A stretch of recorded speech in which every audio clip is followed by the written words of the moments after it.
Hello Libra, welcome back to my channel The Vibes Inside. I am Mariana and I am ready here to do a reading for you. So this reading is done right on top of the full moon in Gemini. So a wrapping up of Gemini, where I feel like I want to say that is actually how I see the zodiac. Gemini is the youngest air sign. Libra, you are the middle one. And then Aquarius, the oldest. Or that's how I see the signs.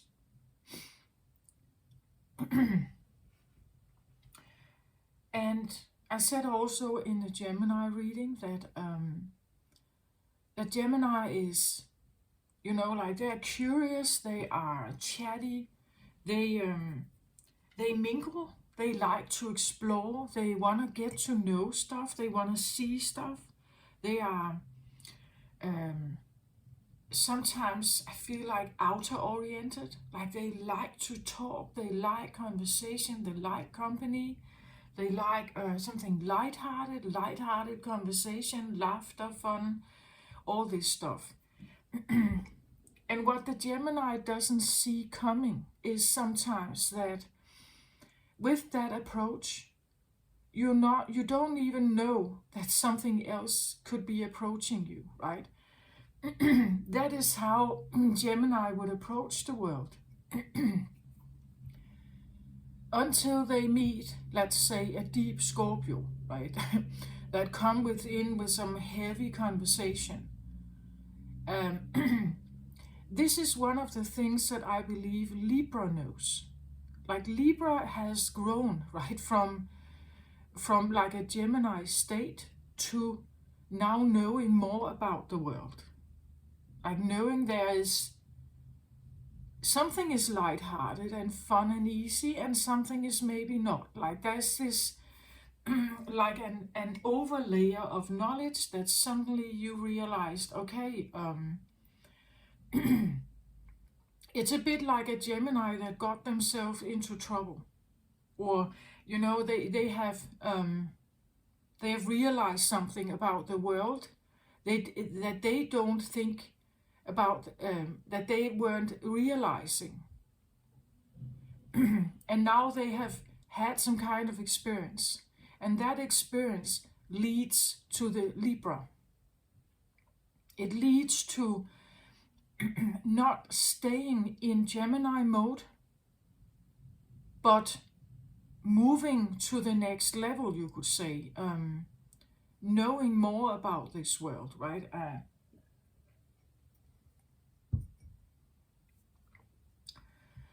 And with the full moon in Gemini, that full moon kind of wants to wrap up something. Like you could say a state of life, a state of existence, or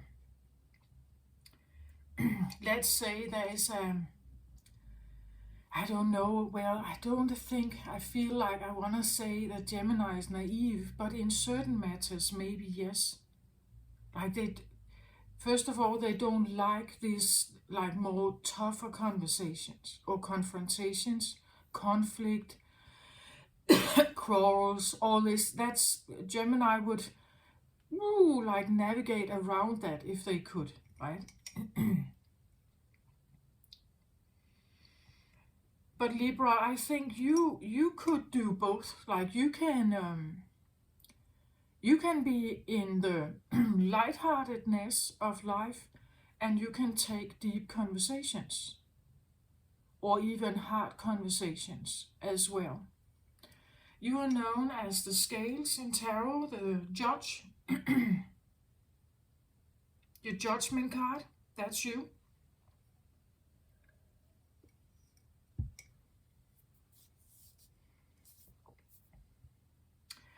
And I think that you're represented with the scales and the sword, right? The sword. The the sword, the voice of judgment, or the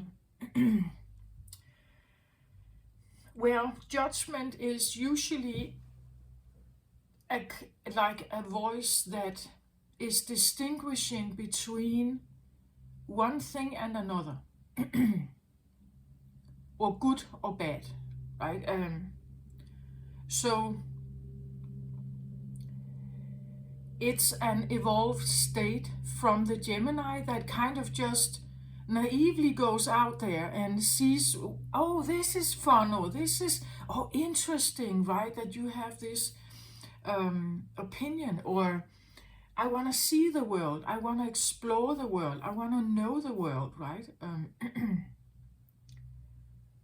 And just being fascinated by it. You are now like, there is a distinction, right? That there is something to, like, something is either good or bad here. And Libra can have that voice, either saying it or choosing, like choosing the things that you find best. But if you end up in a situation that is not so great, well, you will deal with it. I feel like, with a harsh sword, like you will speak your opinion about it.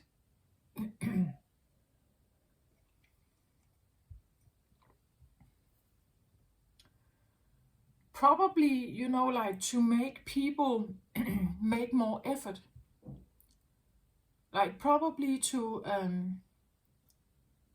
raise the standard,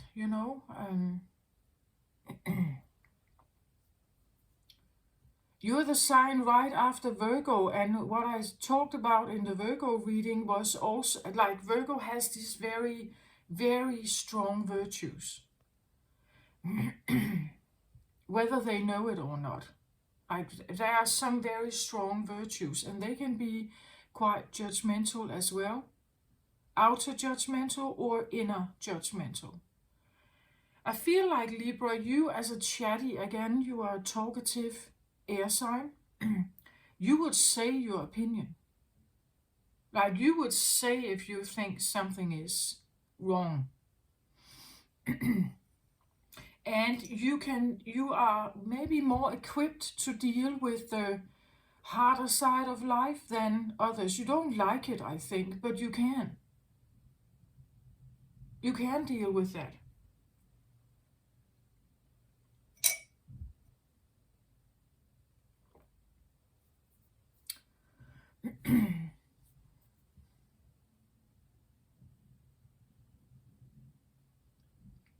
In a dualistic world, you fit perfectly.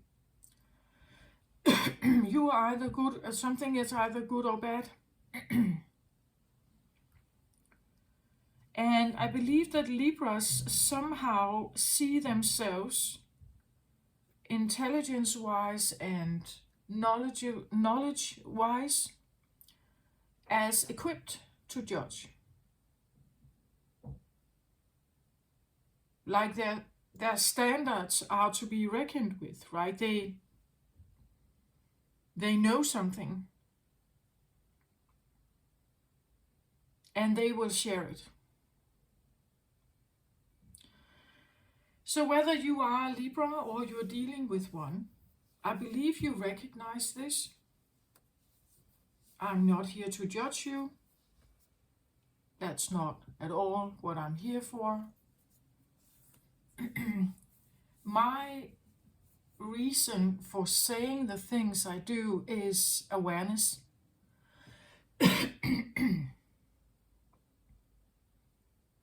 Well, when it all comes down to it, my core belief about everybody on Earth, no matter what zodiac sign, is that we all hold some kind of truth. All of us. Very complex, very diverse kind of truth. And my truth is no better than yours. Or your truth is no better than mine. The point is to combine them all. When we combine them all, if the world was able to do that, if we were able to do that,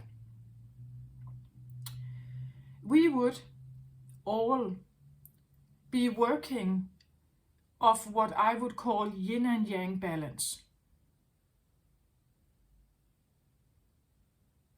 Like we would have all mixed together, dialoguing with each other, telepathically aligning. And when that happens, we would have the yin and yang symbol, or the merging of the yin and yang. There would be good, there would be bad, or what we call it. So I believe that we all hold, every zodiac sign has a core truth that they operate from.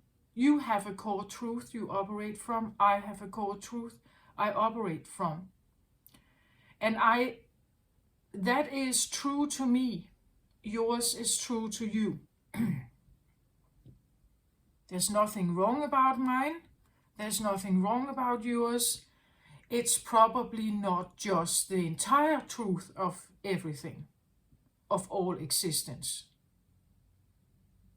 You know, when people say, I want to create peace on earth, well, they come from a certain standpoint. And it's not going to work unless everybody sees the point of it. That's my personal belief. That's why nobody has achieved this goal. We are supposed to align with our soul star chakras, our higher selves, tapping into a source energy. Because it's interesting, I've said it before, most people that are either gurus or spiritual teachers, healers, whatever, it's like they all talk about the same thing.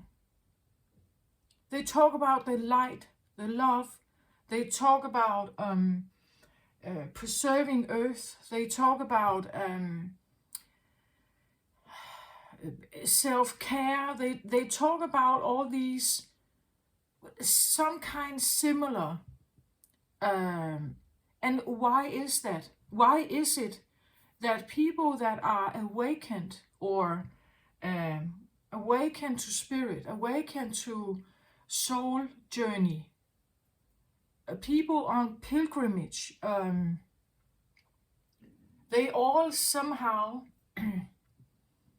again, we are all different, so there could be different perspective, but still, it's like there is an underlying vibe of something about light and love and a greater acceptance of each other, and it's like everybody taps into something that keeps sending the same kind of message. I pick it up in my way, you pick it up in your way, right? We interpret it through this inner core center that is mine, and that is yours, and everybody else's. If we all do that, I believe eventually we will create this. It may take, I don't know, 500 years, I don't know, something. But if all humans tap into the same love, light, accepting each other, tolerance, patience, love frequencies, if we all do that, eventually I feel like the merging will come. It's just not there yet. Now we are still in this semi-dualistic world here. And therefore there is this distinction, right? We see them clearly, like good and bad. We see them clearly, but having this idea that they could merge, like that is a different story.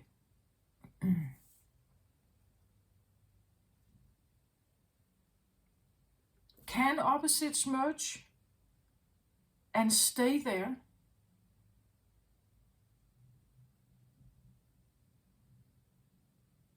I've said before that for now I feel like when opposites come together, it's like we have to see it for what it is and what it wants. Usually we say that opposites attract, so we can get physically attracted to another person. But that physical attraction is not something that necessarily can last unless the dialogue changes.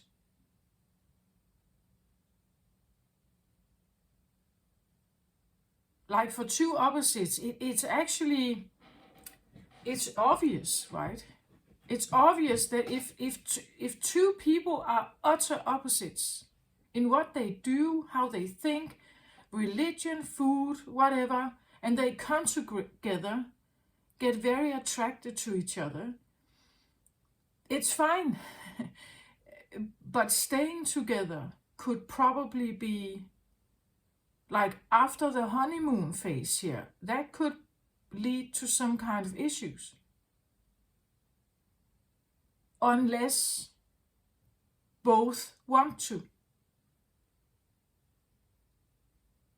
Unless both see a value. An opposite is going to show you who you are. You will react to them, they will react to you. Because you're not similar. And to a certain point unfamiliar, right? Usually we like the things that are familiar. We can get drawn to the things that are unfamiliar. Because it wants to activate the shadow in us. So when you come together with an opposite, just be aware of what they are to you. Like standing in front of an opposite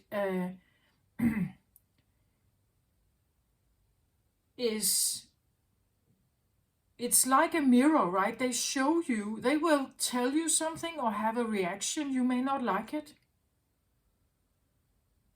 And then we can judge them, right? We can judge them right back. But actually what they are doing is they are showing you who they are. And they are showing you how you would react to them. Like they are an innate being. Let's say this is a stone. And you are a flower. So a stone and flower comes together. Sometimes we would like the stone to change or the flower to change. But they are innately a stone and innately a flower. If you got attracted to them as a stone, why do you want to change them? If they got attracted to you as a flower, why do they want to change you as a flower? We just have to see each other for what we are.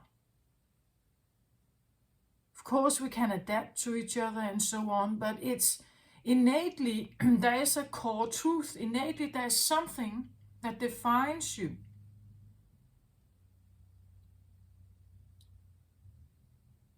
When you stand in front of an opposite, they are going to show you that you are not a stone and they are not a flower. They don't understand your priorities. You don't understand theirs. They should do differently. They think you should do differently. None of you are wrong. Both of you hold truth. It's just not the entire one. So when we judge, point fingers, it's because we don't feel our values being heard, our core beliefs or needs being met. And how do you think you should get that from someone who is opposite than you?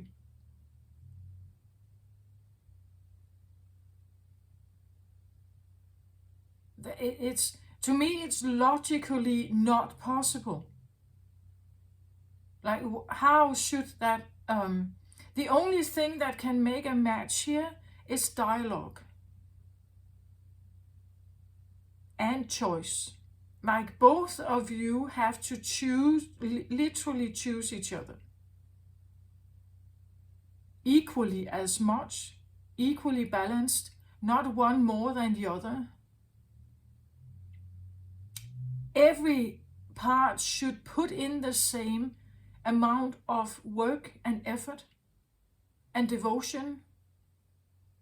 And if not, you will bounce off each other again. Then you get a divorce, or you split up.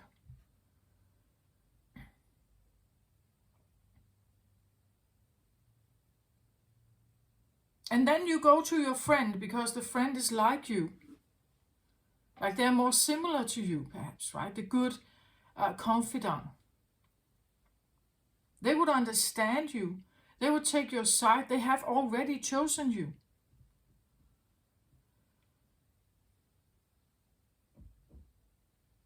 Peace and quiet, or understanding and everything, comes with those who are more similar to you. Values, maybe religion, income, job, maybe gender,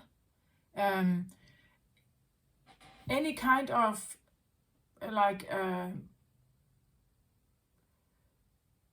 sociocultural, you could say, characteristics that are similar to you. You feel actually more safe there, even if it's a toxic environment, but you would feel more safe there. I don't know why exactly I'm saying this, but I feel like it's because Libra can be a judge, right? They can choose to judge. So the standpoint of a Libra is based on something. It's based on upbringing, education, I don't know. But it's again this idea, who decides that you are more right than anyone else. I believe, though, that Libras, I don't know if you could, actually, I don't know, let's say in the court, like in or at court, being a judge at court. I don't know if Libras could actually be drawn to that kind of profession, like seeing things from two sides, figuring out what's the right judgment to make. And again, based on what then? Because there can be ethics, there can be esoteric reasons, spiritual or religious reasons, there can be law, like literally physical legislation. So what is it we are judging from? Like the narrative we are judging from depends on what is considered good or bad and how you would make your judgment. In a personal romantic setting, there are certain issues that determine whether something is good or bad. At court, in a criminal case, it's different things. And legislation is clearly stating that either something is legal or not. So what is I feel like the main narrative that controls the judgment is important. If the main narrative is legislation, law, that is the voice that rules whether something is legal or not, or something should be punished or freed, that narrative has power. And who created that one? Exactly. And the same thing in you. If you have a voice that kind of, or a feeling in you that is judging something, what is that voice exactly? What values are there? And what created it? And you have to figure out, is this actually the right one? Like, in what setting is this correct? Can I use it everywhere, or is it only in a certain setting that this is right? You're ruled by Venus, Libra, so this is usually about relationships, romantic relationships.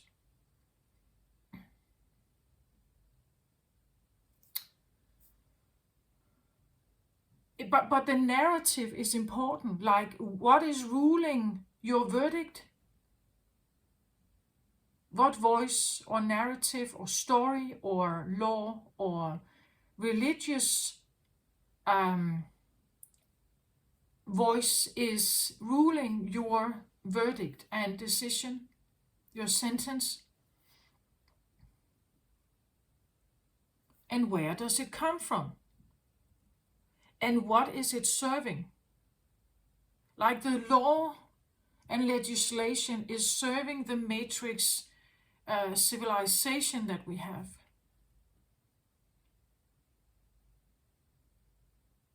So if people are acting out, they are out of, you could say, they are somehow misbehaving. We judge them and put them to jail because society demands that we get along.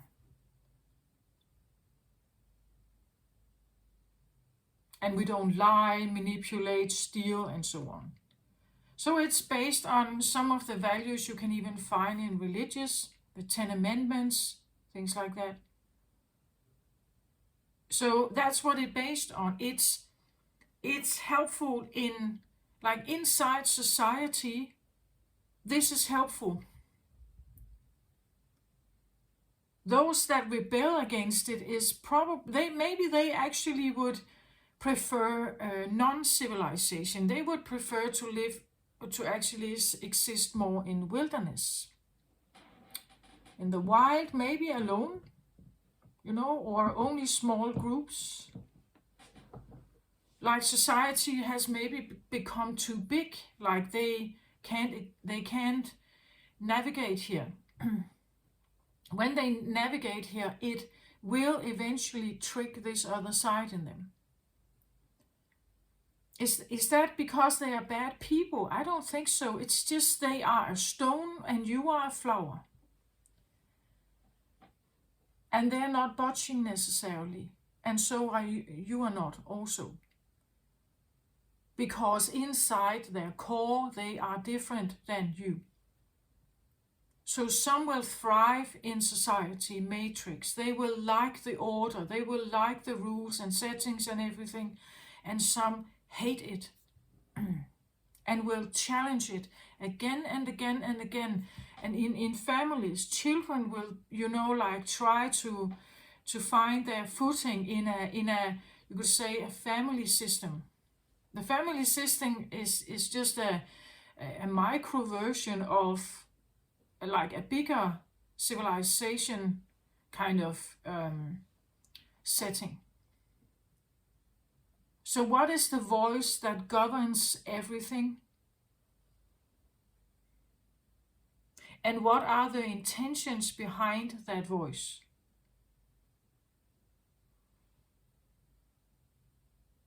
What does it speak from? What is it wants to create? Is it control, power?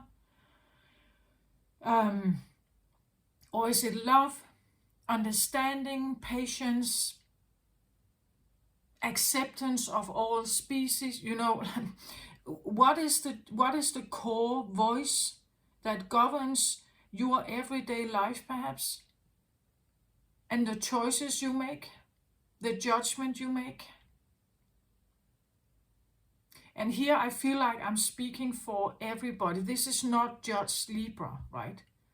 I'm touching upon Libra energy, but not only Libras, right? Of course not.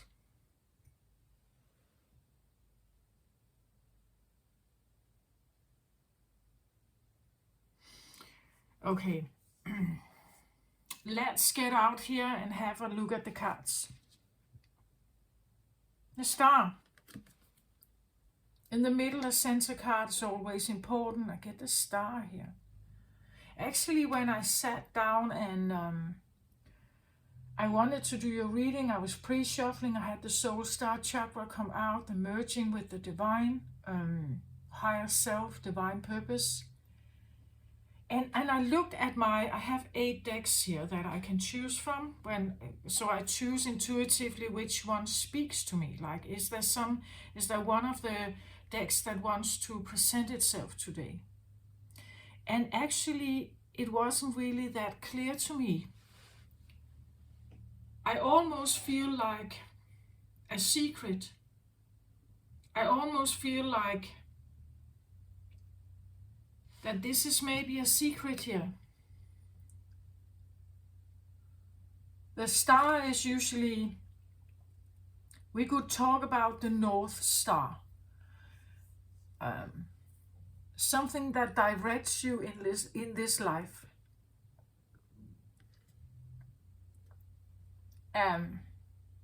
Calling towards something else, perhaps. Again, I feel like the North Star can be even like if you know what this is, like if you feel like a really strong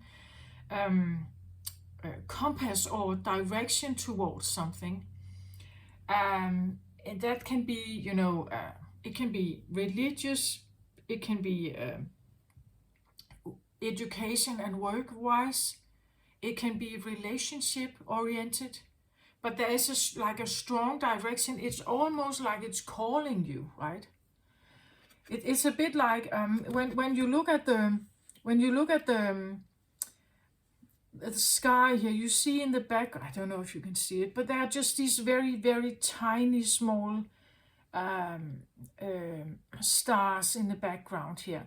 But then there is like almost a sense of a magnifying glass, and one particular one stands out.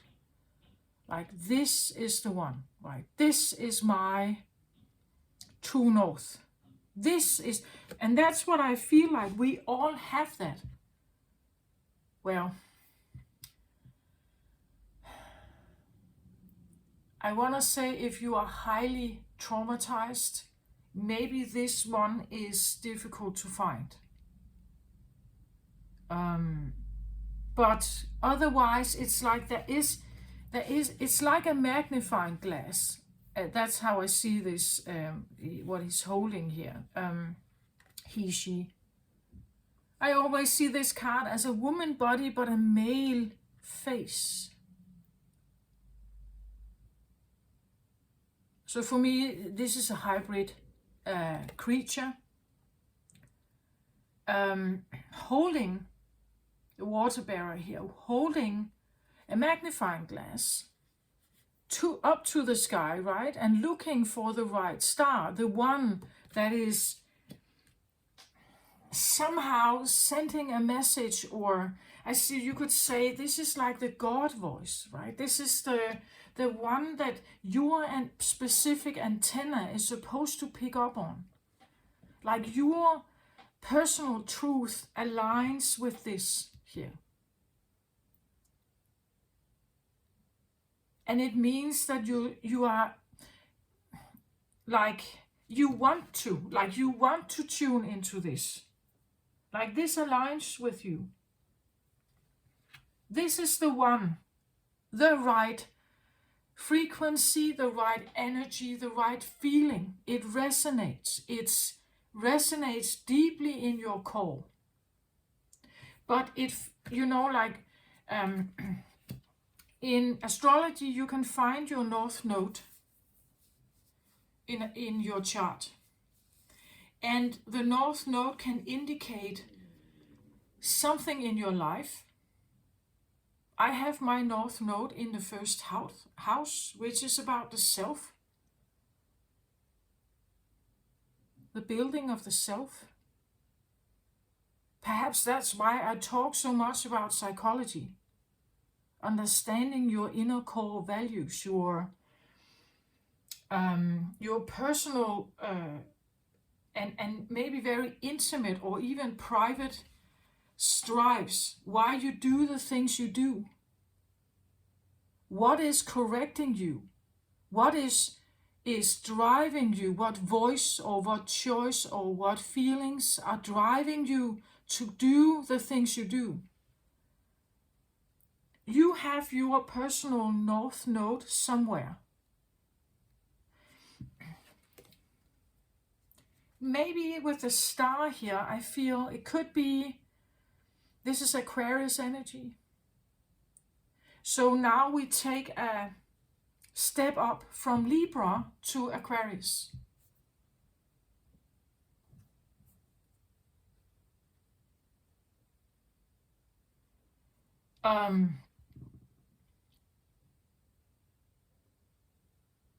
So you could say from Gemini, a bit naively and lighthearted, just exploring the world out there, Libra has become more grounded in the world and knows there are different sides. I have to figure this out to balance my life best possible. And then you have Aquarius at the end, the 11th house. The 11th house is about, you could say, group activities. It can be about what's best for the higher good of the planet. What is like Aquarius can think, not always, right? But there can be a tendency of being in service to the masses and not so much to yourself. When you come across an Aquarius, it doesn't look like that. Like my son is Aquarius, like he is and I'm sorry, I'm kind of giggling a bit, but he is very fixed in his, and Aquarius is a fixed sign, very fixed in his, you could say, standards. Like he is not, there are so many things he's not attending to. Aquarius can be a bit ungrounded. It usually aligns a lot with the higher realms, so the cosmic realm, astronomy, astrology, understanding energies out there, environment out there, something that is outside of our little planet.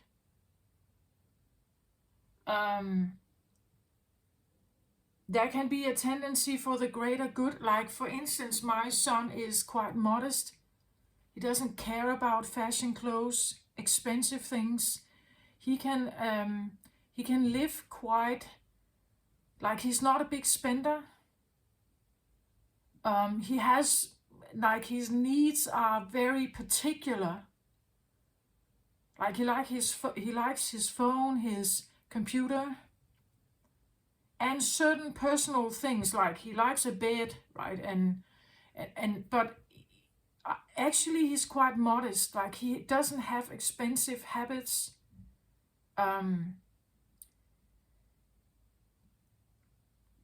He is definitely an indoor person. He likes computers, anything that is electronic.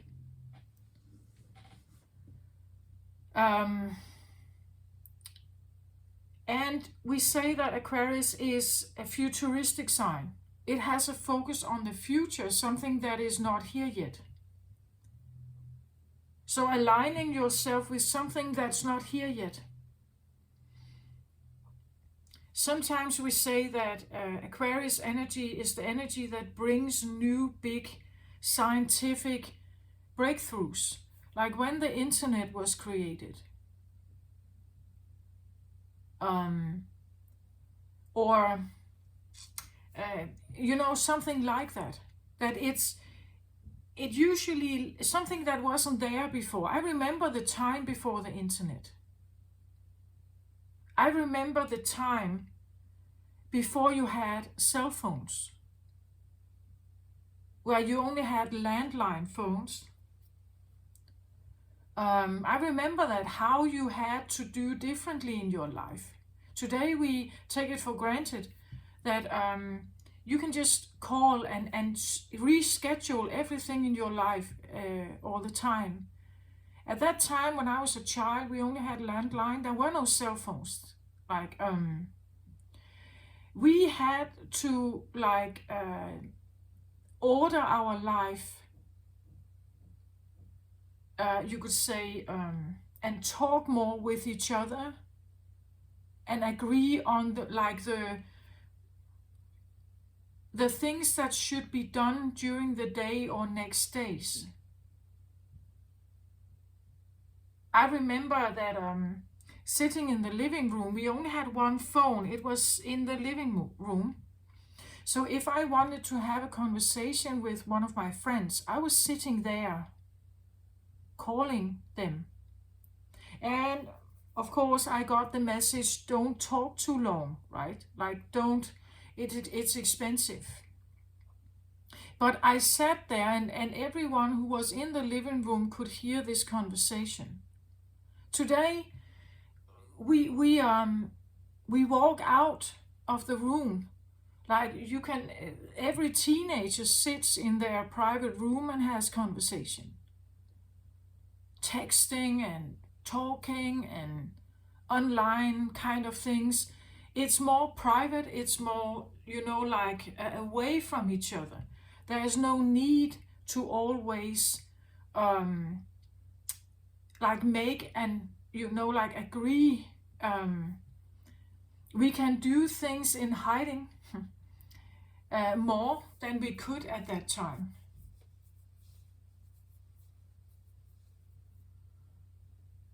And when the day was, let's say, of course I could call my mom's, let's say, work.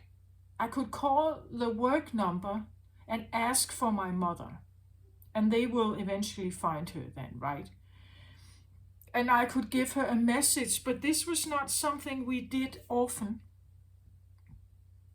It was considered a bit of an inconvenience. So we didn't do that. Where you could say Aquarius energy would go all in on some of the electronics. This is also AI energy, AI, everything that has to do with technology, robotics, technological science. That's Aquarius. And you see, it's like seeing it's like you link with something here that is, it will resonate with you. It's like it calls something in you. It calls your call. So this is actually a bit of what I would call a stepping up for a Libra. Because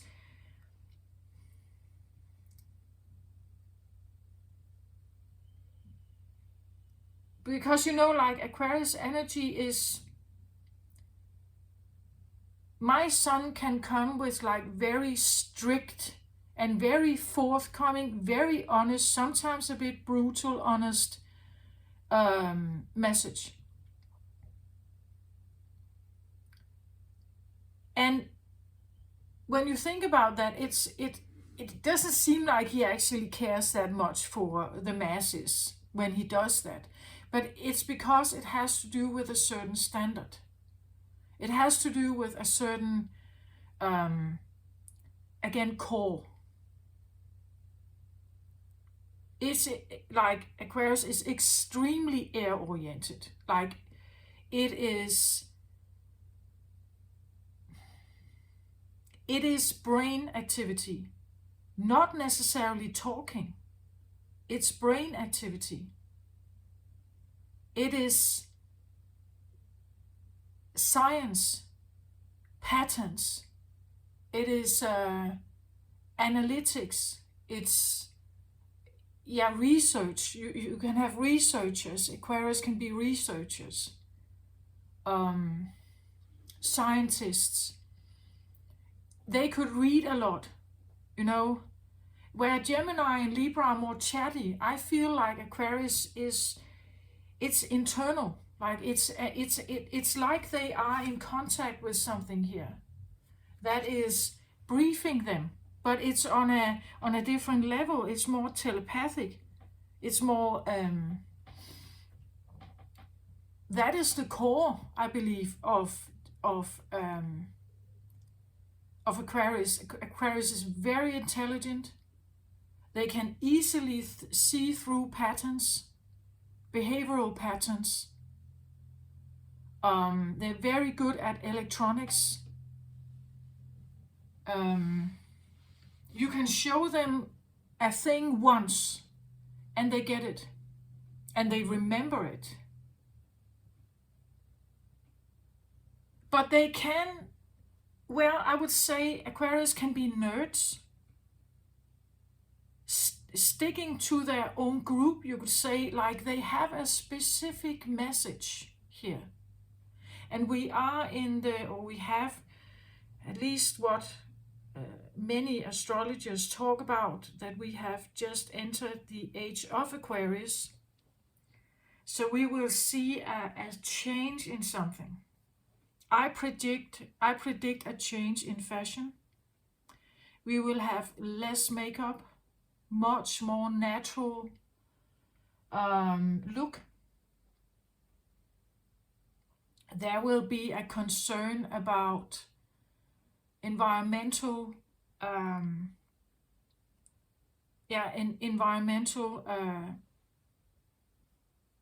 you would say concerns about the earth and every kind of production, a reduction in like CO2 and Aquarius would be like, Aquarius energy would also be probably one of those who have been one of the pioneers about electronic cars. Because the higher good is more important, right? It takes the CO2 away. It's just how to do it, right? How do we make electronic cars that don't run on fuel or diesel or something? Or benzene, right? How do we do that in a safe way? And then Aquarius tries. It's not here yet. They are building it. They're pioneers. This is a pioneer energy. It's not here yet. Inventing the phone, the first phone ever. I'm pretty sure Aquarius energy was there. They bring something here that hasn't been here before, that we don't know. It's new. It's different. It's unfamiliar, right? It probably serves the masses, right? The internet serves the masses. An electronic car can serve the masses, like Tesla, right? It can serve the masses, those who want to buy it. And every time you take a car off the market that is not polluting the environment in that way, it serves the masses. Cleaning oceans, it serves the masses. It has nothing to do with them necessarily personally. Like, Aquarius is not necessarily that interested in, they have their personal humble needs, I feel like, and then they have an interest in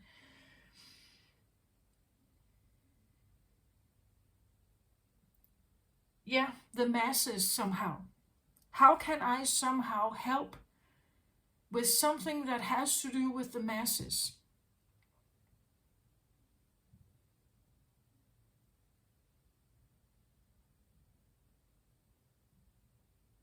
But the way they talk, the way they can be very nerdy. They can be, as I said, my son can be brutally honest. If you talk to you, if you tell him something, he will tell you exactly what he thinks about it. He wouldn't care about my emotions. He wouldn't care about, because he is an air sign. He is here to deliver sword energy. He's here to deliver the truth. His, again, the core, his truth is different than mine. I'm a Cancer sun. He is an Aquarius sun. It's like we are two, like a stone and a flower talking to each other. It's just I have a Mars Aquarius, so I understand him. But if I didn't have that, I would probably be disappointed in him. I would see him as very, like, not discerning about my personal, emotions and things like that, but I understand him.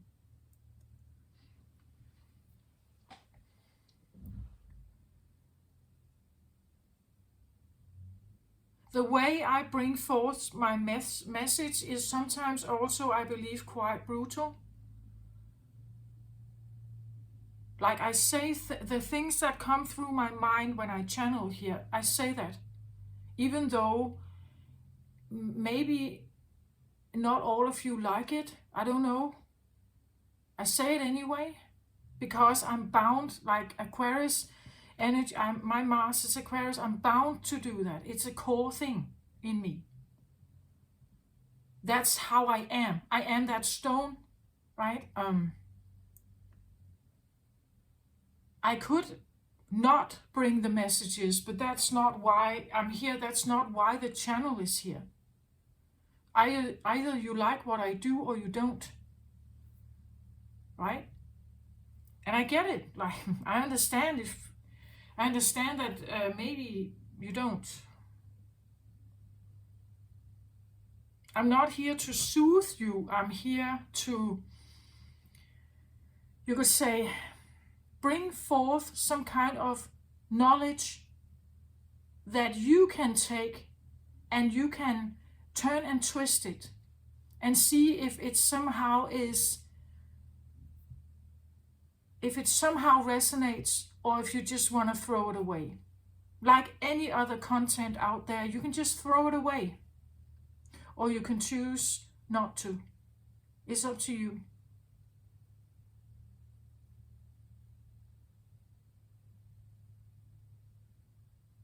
But if you find yourself on a spiritual journey, looking for answers, looking for knowing that something is off, knowing that you somehow have to figure something out about yourself, well, that has been my journey. That is what I talk about. So Aquarius energy, tuning in on maybe some kind of, I feel like North Node or a message here. Like it's maybe you want to maybe you want to tune in on something here. You could like calling it closer and closer and closer to you. Could you be interested in an Aquarius here, Libra?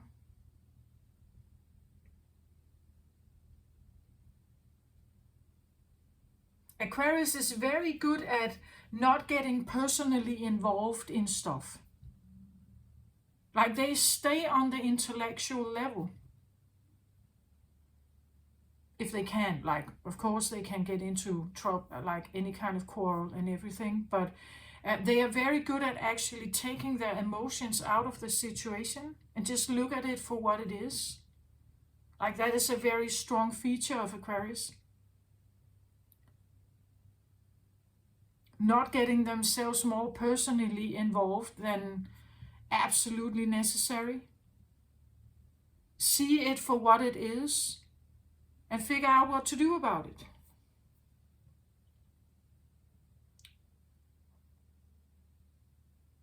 And I also think that Aquarius very rarely actually really judges anyone. They have high tolerance for any kind of people, like many kinds of people in the world. They're not really judgmental.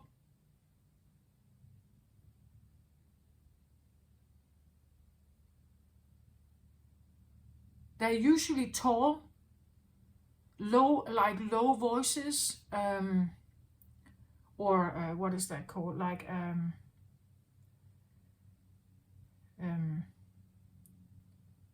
They're quiet people, stick to themselves. They're not making a fuss. They're introverts.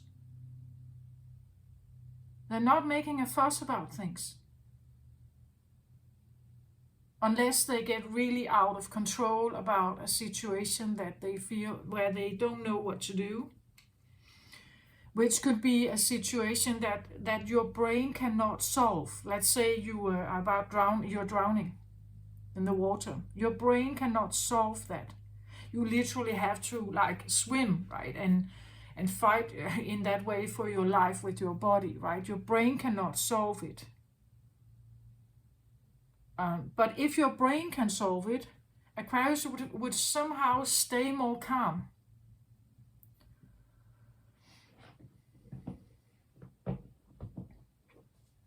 Like I have never really, well, I have heard my boy reacting in a judgmental way, but it's because his values were like not appreciated or not seen.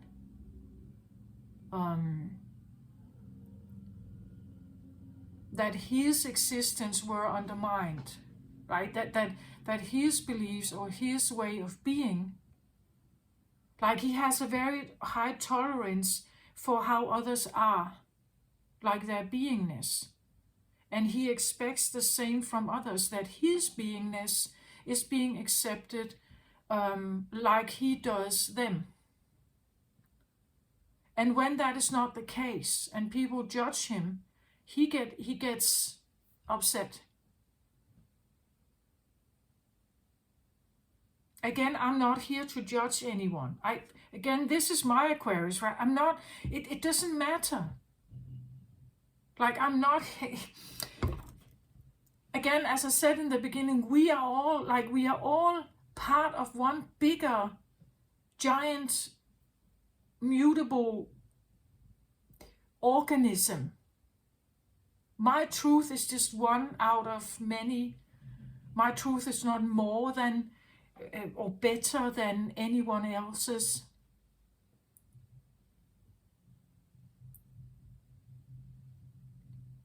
My standpoint is the same. I have no judgment of you.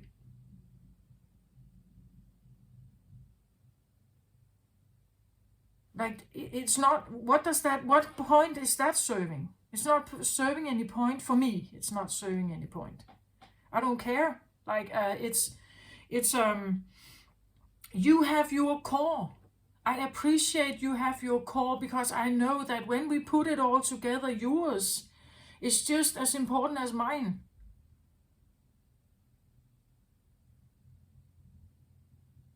That is Aquarius energy also. Knowing that, like, if we all join, like if the masses come together, we can make a giant difference on the earth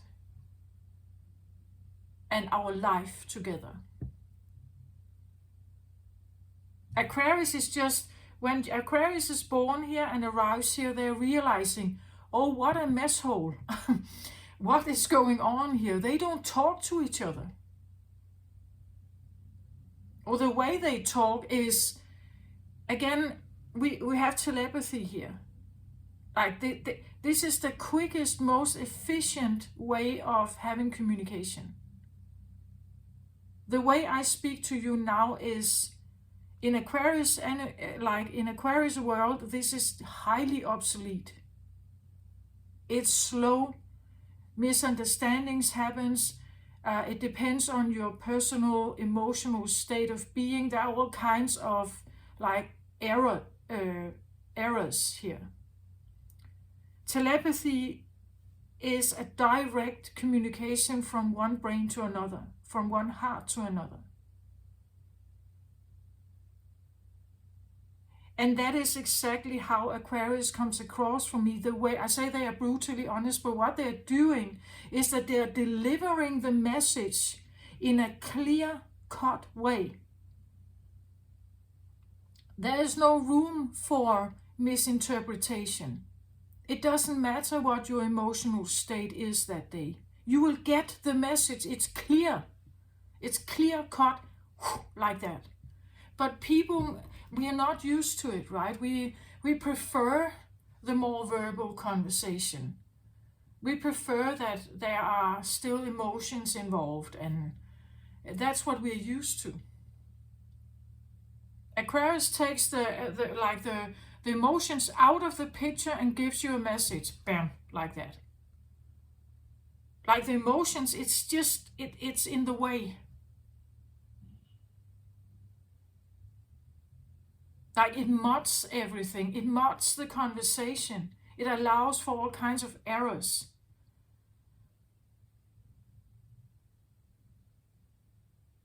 When people want to give you a message, of course there can be different intentions behind that message. But the way you receive it depends on you.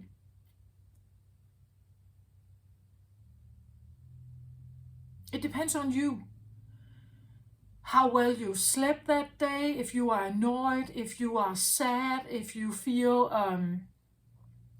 you're not in the mood of talking, you're not in the mood of having, let's say, that something new comes into your life, you want to stay just with the familiar. It depends on you, how you receive the message. Aquarius does whatever they can to clear every mud out of the way so that when they present an information, it's not really like they want to present it as clear-cut as possible. They're actually doing you a favor, but it may not feel like that.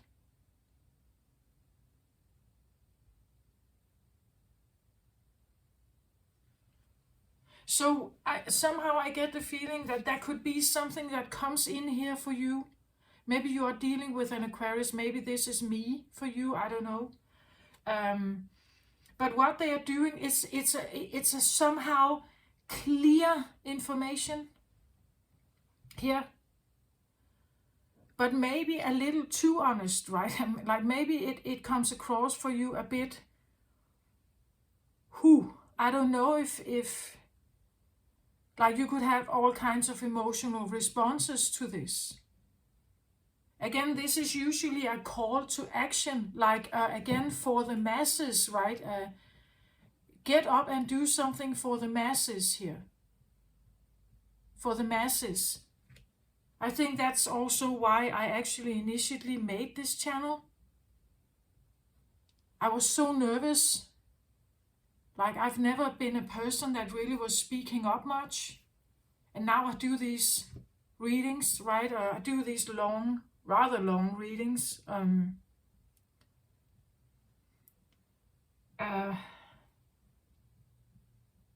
it's like being called forth to some kind of action. And maybe, like being called forth to be very honest about something, to the point of you not liking it.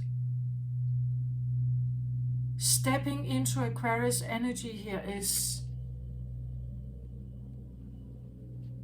again for me, it's actually, it has been quite a bit of an alignment, because I'm an emotional water sign, Cancer. And then I have an Aquarius Mars. So my doer, my masculine energy is Aquarius. The way I do things are Aquarian. My approach is Aquarian. Right? So I understand Aquarius energy. I understand where it comes from.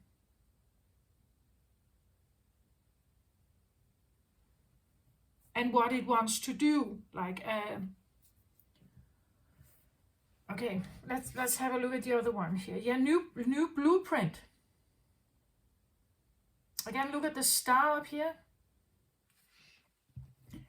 It's like something wants to, and again, soul star chakra. I had that merging with the divine, merging with a higher self. Again, the blue color is very prominent, air color here.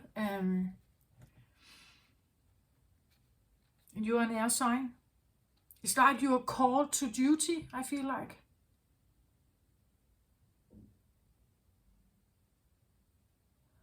We could even talk about Uranus here, that Uranus has an impact on you at this time, the Great Awakener.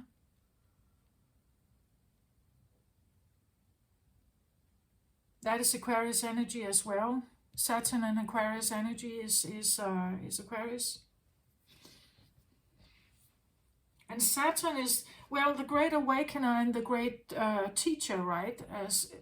Saturn can be, I want to say, brutal.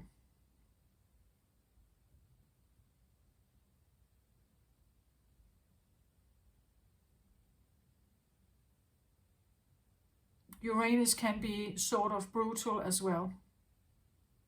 It's asking you to, like, step up, I feel like here. You're asked to step up out of your comfort zone. You know, like maybe I'm talking to a Libra here, you know, that is almost done with the Libra lessons. As I said with Aquarius or with Gemini, it's like Gemini has certain lessons to understand in this life. And we have this full moon in Gemini that's kind of wrapping the Gemini experience off, or potentially you can wrap it off and kind of grow, I feel like, grow up a bit, stepping into a different kind of existence, which is more Libra-like. Maybe you are a Libra that is almost at the edge of like jumping towards the next here. Like you have figured something out about Libra. You have come to some kind of awareness about Libra. It's like you are actually ready to almost, you know, like step into Aquarius energy here.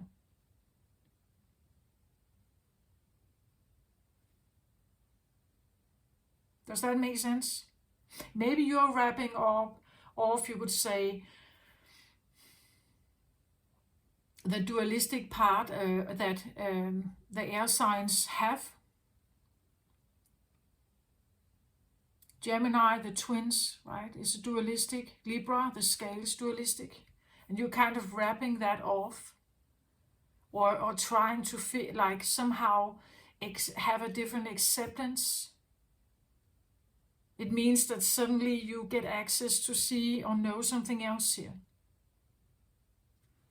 Let's have another one. Clairvoyance, inspiration, interpretation, and trust. Look at how she sits here. It's scrying, right? She looks in the water. Maybe this is something new that is coming for you. Like a clairvoyance here.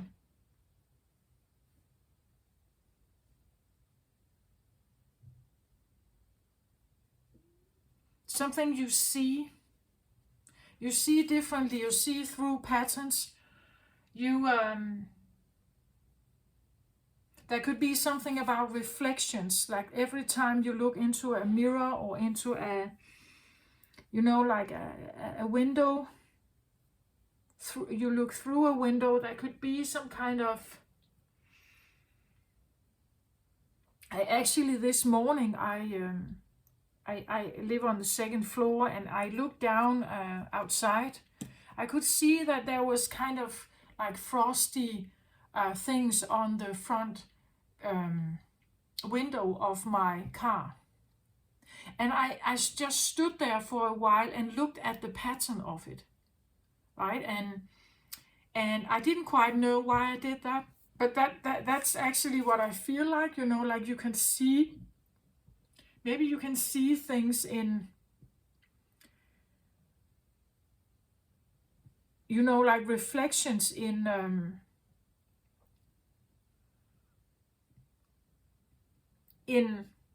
glass screens.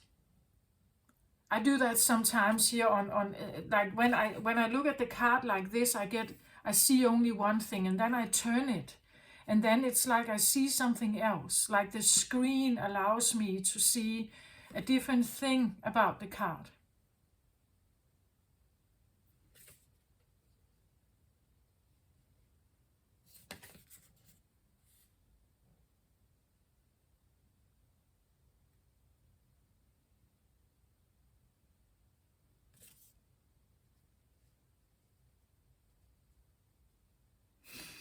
And maybe that is something that you are. There's something that is coming in here. We see a highlighted also here, third eye chakra, which is usually about clairvoyance. We see it here as well, actually.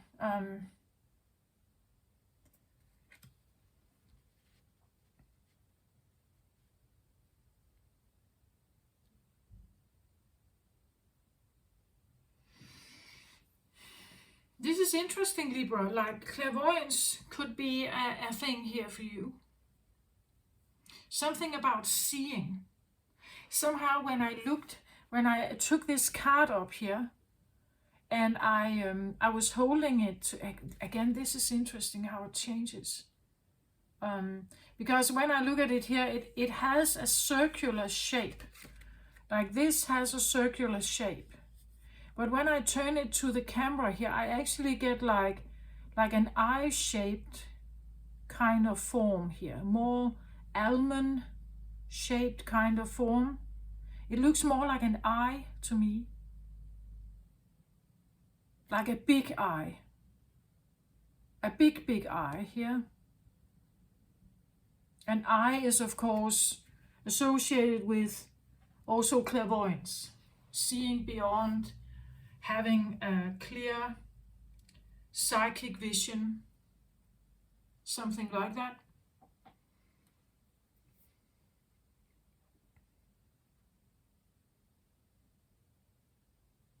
There could be something coming in here that is like asking you to, again, and I feel like I should say that don't be scared. Like, again, it could be something like, you know, reflections. Like you walk by a window and it's like there's something there, or you see something quickly, right? Or you can literally do this, like swine in water. Be clear on your intentions. Maybe call in some helpers to just like hold the space for you while you do that. It is a channel. Like the water is a conduit. It's a channel, so keep like the space clean around you. Light a candle, call in your helpers. And then maybe if you sit with this, then and intentionally asking, intentionally wanting some kind of information, looking for some information, just be. And it's interesting. She holds a branch here of. It's like. Have you seen that one in on Netflix? The series called The Witcher. There is a character called Yennefer, and in the beginning of the film, she is, well, we could call her a bit of a mist creature. Like she, in ordinary people's eyes, she is not very beautiful. Like and she lives in the countryside. She lives on a little farm. Her father, or so-called father, is a stepfather. He treats her very badly. He treats her almost like the pigs she is mending to. And she is sold at some point to a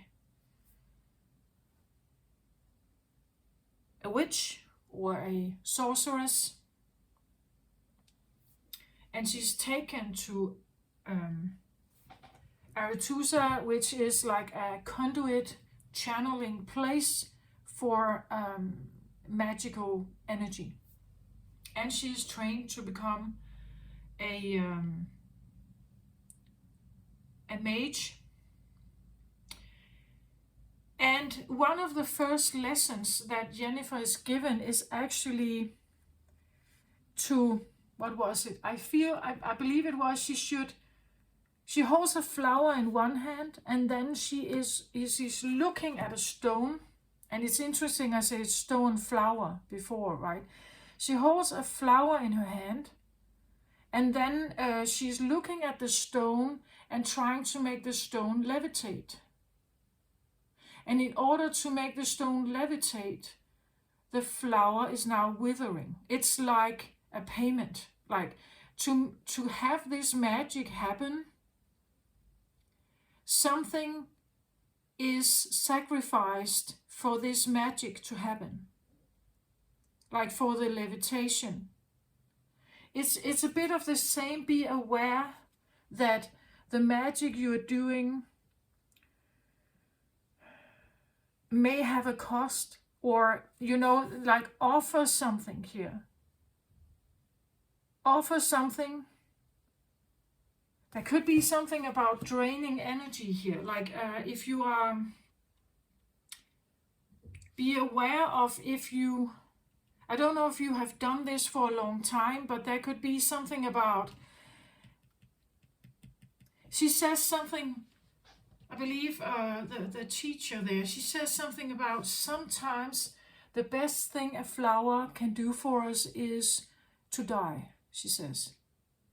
Because we want something else to happen. Right? So for the stone to be levitated, it's just a simple practice for her and some other students. It's a simple little beginning test of magic to see if you have that, if you can channel that energy.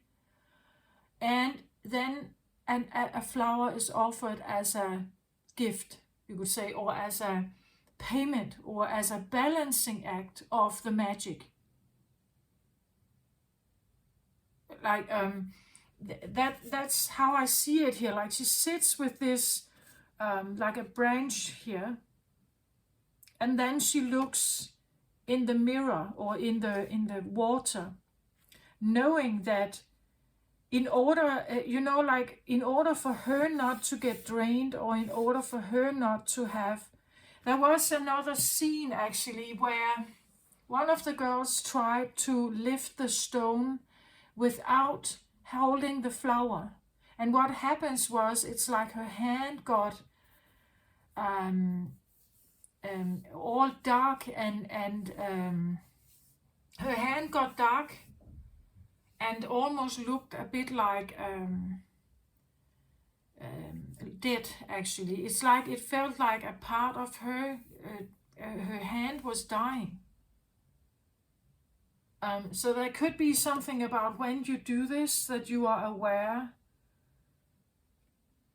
to offer something or to hold something here, so it's not draining your energy.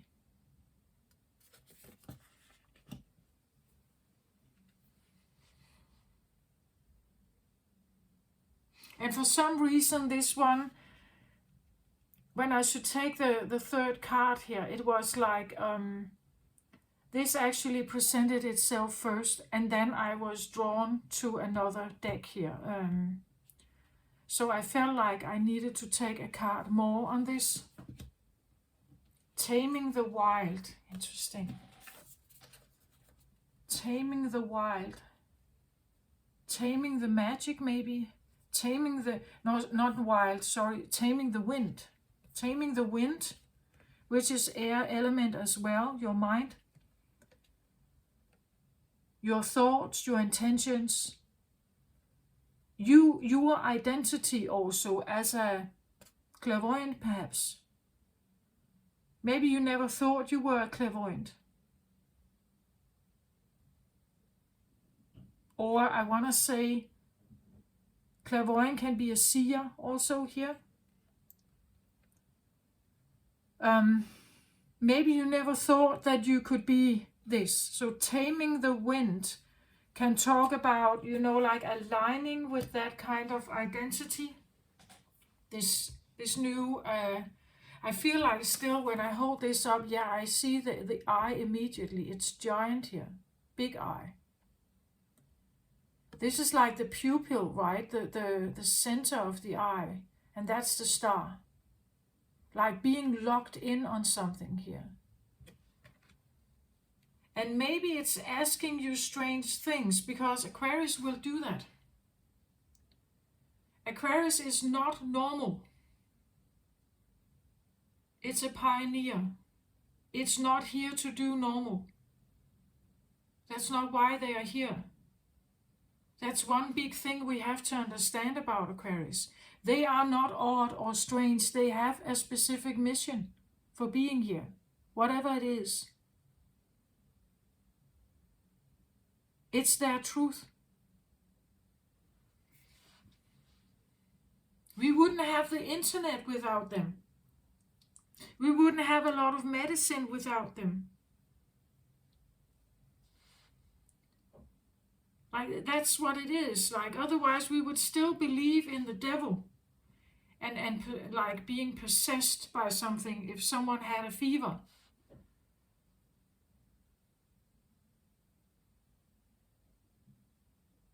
Again, Aquarius is very straight to the point. They take the emotions out. Like Aquarius would say, it has nothing to do with faith.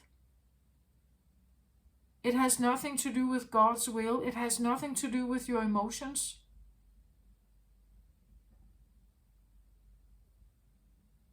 Right? Or punishment of God or no. Like, they take all this out of the picture and then they look at the case file, objectively. To identify, okay, what can I see? That's why we have science here. So Aquarius would be the ones that back in time would challenge the church. They would say, these are mathematicians, these are scientists, these were doctors. Like, they would observe a body. They would observe symptoms. They would eliminate punishment of God, possession, emotional attachment, all this. They would take that out of the picture and logically observe what is happening. Look for clues, look for different spots. And they would go about this in a very scientific way. We have to examine it. So we cut open a corpse to see. Like we can cut open an animal, or we can cut open or dismantle plants. That's how we get the knowledge about the things that are in our world. We have to look at it and put aside all these, like, it's just in the way.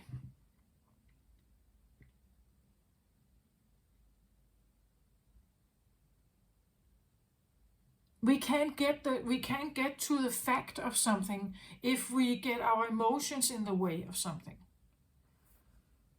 So when people talk about they have a deceased loved one and they say, we don't know why they died, maybe an autopsy would tell us. Yeah, but someone has to perform that autopsy. And they are not doing it themselves, right? They want the knowledge, maybe they want to know, but they are not cutting in their dear loved one, their dear aunt, right? Someone else is doing that. And that one could be one like this. Because they take all this emotional baggage and everything out of the picture.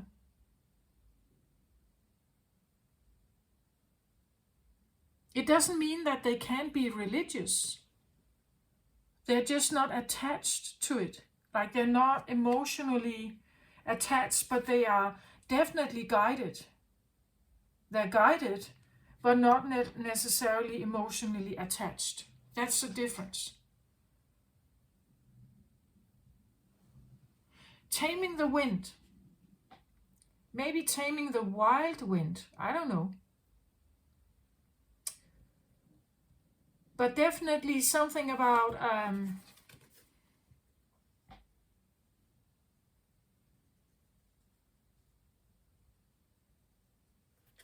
taming the wind. Again, I want to say this could be the feeling of a third eye opening, like a big one. And suddenly a lot of incoming messages here. Taming the wind can talk about, it feels like you are overthrown by information, right? That there's a tsunami coming here. A tsunami coming of information. And you have to sort them. Like it's like taming it means that well, it means taming. It's like, how do I somehow deal with all this information? Or how do I calm it down? Like, can't I just get one message after another instead of 10 at the same time? Again, as I said, telepathy is, or downloads, you know, like downloads coming into your mind here, pictures, maybe a bit of like a feeling of having videos in your mind's eye, right? That tell you a story about something.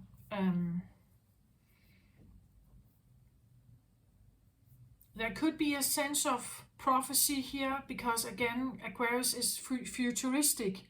It always looks towards what could be beneficial in the future to have or to do, right? Or to what would be for the masses would be a good thing. That's why they sometimes come across as ungrounded. It means that being grounded and like good at attending the current things can be difficult for Aquarius. Like they are primarily actually operating in the futuristic realm. That is their core. You could say, to a certain extent, they are not really here. Like in their mind, they are not here. In their body, yes, but in the mind, not. No, not really. Like not a true core Aquarius energy. And of course, this can be a little bit different. If you are 4-planet Aquarius, you will know this very well. But you can have different combinations. You can have, let's say, you can have Aquarius Sun, and then you have a Taurus Mars and a Capricorn Venus. Those are very earthy. So it means that you can ground your feet. You can actually do something that is more grounded. But if you are a 4-planet Aquarius, this will be much more difficult. Much more of you would look towards the skies. Someone like that with so much, maybe you have Aquarius somewhere in your chart here. Maybe you have it more than once. Libra. So you are Libra Sun, and then you may have Aquarius somewhere else, as I have a Mars Aquarius, right? Maybe you have Aquarius somewhere else. Maybe this is your North Node.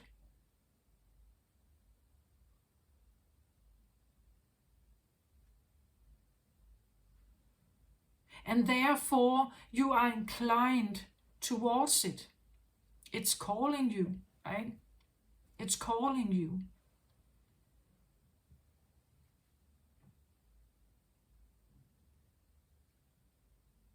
There could be a sense of, like being more ungrounded, like the normal practical stuff of life, maybe it slips.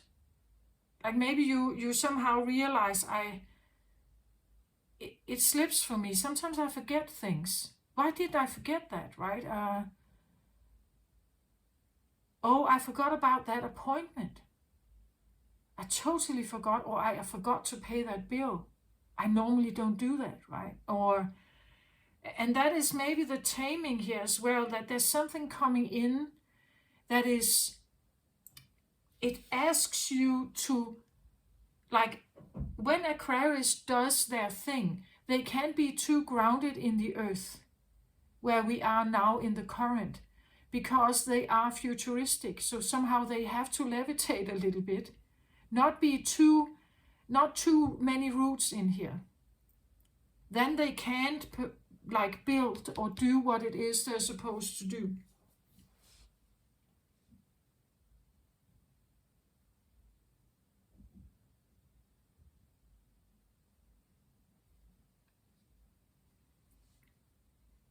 I feel like new blueprint, a clairvoyance, maybe seer abilities, and taming it.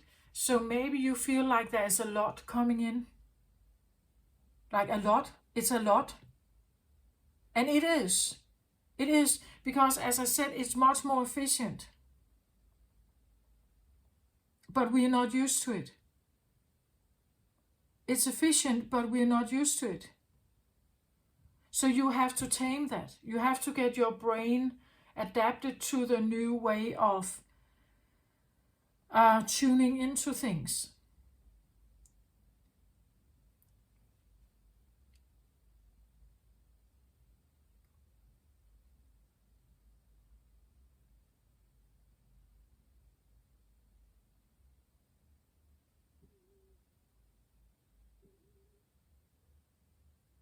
I feel like also when I look at this card, it's almost like you can't almost see her, right? It's like she's behind all these feathers here.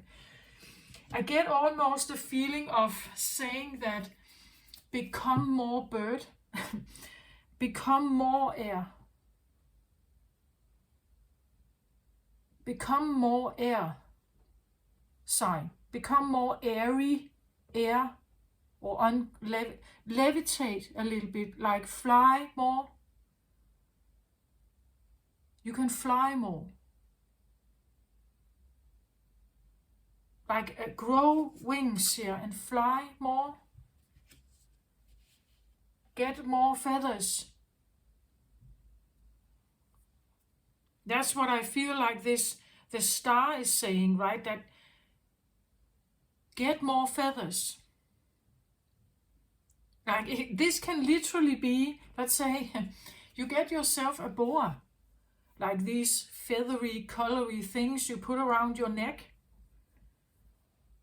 right? Or you have feathers laying around in your apartment or your home. You wear feathers. Let's say you put them in your hair, or you have some kind of necklace with small feathers or something. Be more feathery.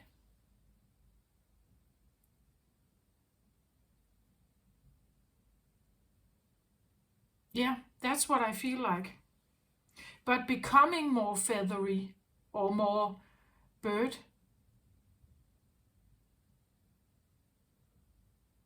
right, is become a big, again, I see it a little bit like Gemini is this small little bird, right? Very chatty. Blah, blah, blah, blah, blah, blah. Then you have Libra, it's a bigger bird. And then you have Aquarius, this is the eagle, right? Like the reason why they can come up with these ideas are usually because they are separate from the mainstream. The eagle lives high up at the highest mountains. They can look down, but they are not directly involved. They can look down, they can fly all over, they can look down with their sharp eyesight and see everything. They can see the pattern. They can see what's going on. And because they are highly guided here and they live high up, right? They they will then think about things that potentially could help somehow. How could this help? We see all these things going on down here, like the worker ants here on Earth. They are doing all kinds of stuff, right? But because I'm up here, I'm not directly in it. I'm unattached to it, emotionally, socially, and everything. I can see things that are playing out, where sometimes maybe it's actually not beneficial for everybody. Again, they have this idea of the masses. This is not beneficial for everybody. It's maybe beneficial for this party, but not the other. That is what Aquarius can do. They can look like from a distance and actually kind of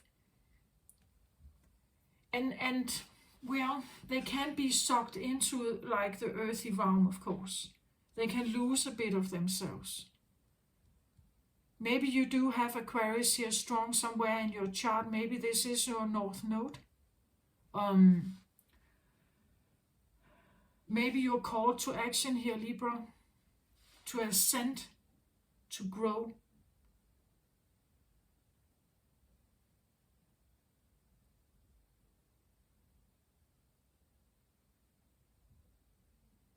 I feel like I want to say to see a bigger picture also, because that's what they're doing. Like the eagles fly, they see the bigger picture of something.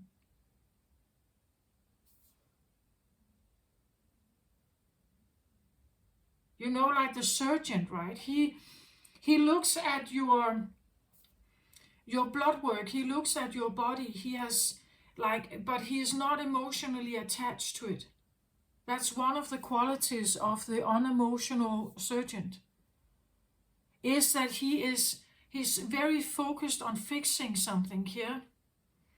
And because he is not emotionally involved with you, because he is not, there's no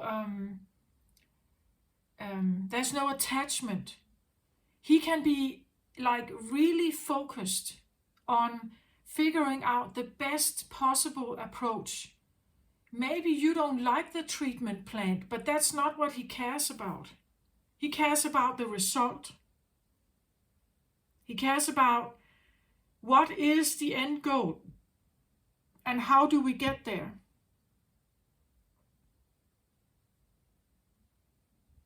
Sometimes we need people like that, right? Otherwise we fester in our emotional attachment with each other. We never get it done. It's never cleared or fixed or something.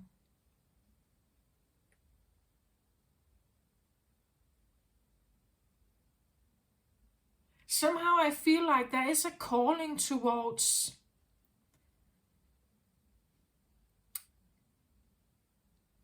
I said something in the beginning, something about which voice is dominant for your choices.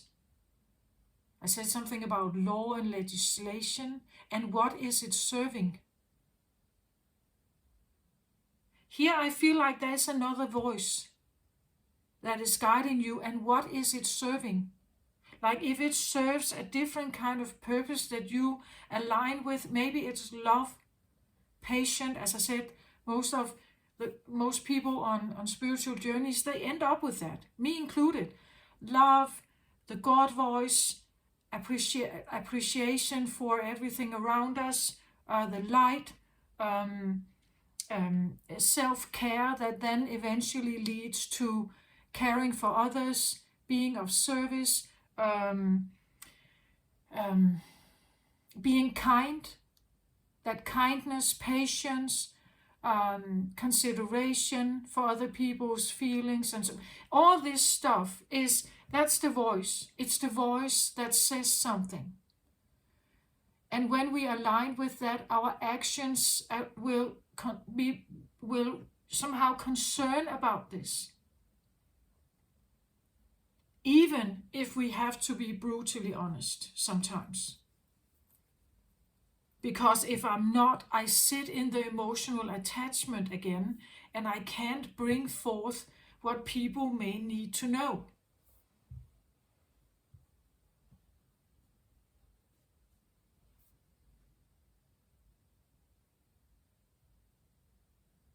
Or I can't bring forth a second opinion, a different viewpoint, a different angle.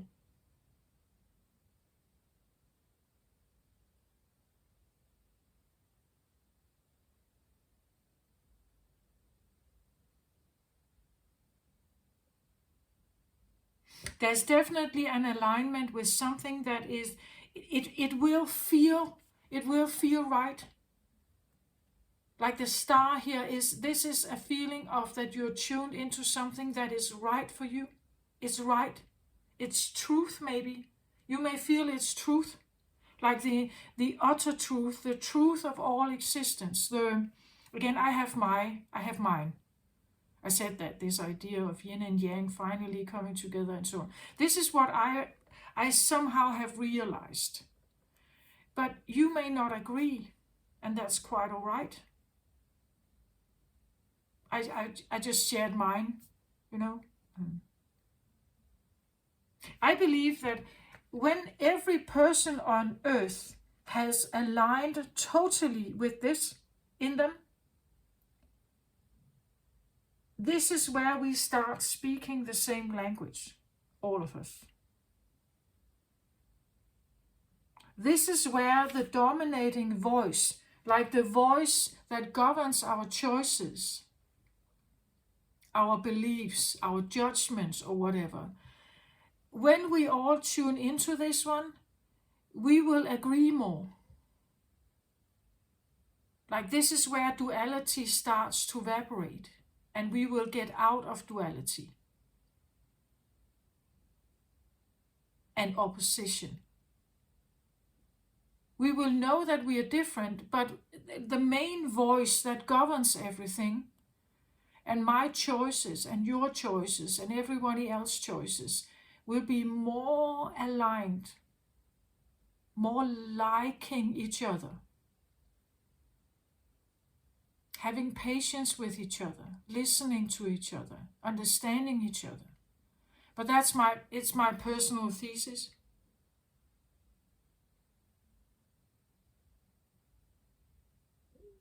It's like the God voice. It's like we all tune into this giant telepathic brain that somehow sends a vibe to us, right?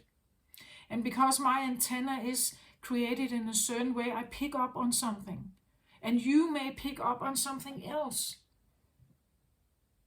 And all of it is important. And it's personal truth.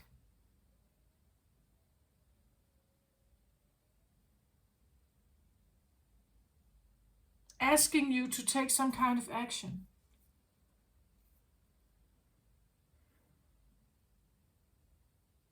I'm not necessarily here to be brutal in my way of communicating.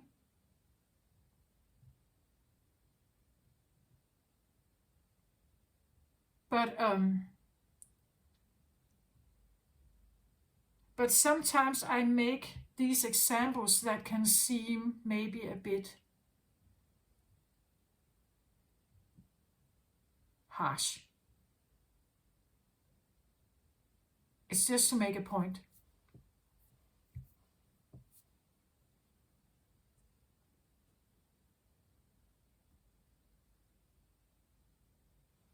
And I know that there will be people judging me. It's all right. It's okay. Of course there will. I will have an opposite. It's unavoidable. It's quite all right.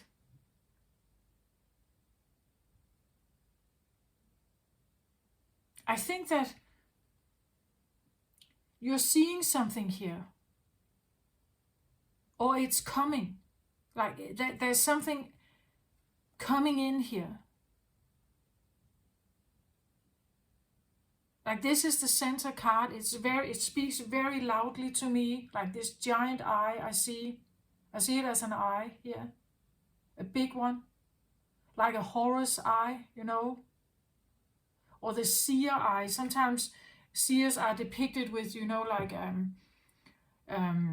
they have one normal eye and then they have this eye that seems a little bit blurred, but that eye can see beyond everything else. It looks beyond the skies and realms and everything. That's why they are the seer, because they have that ability. I see this eye, like a big eye here, like a Horus eye, a seer eye, a clairvoyant eye here.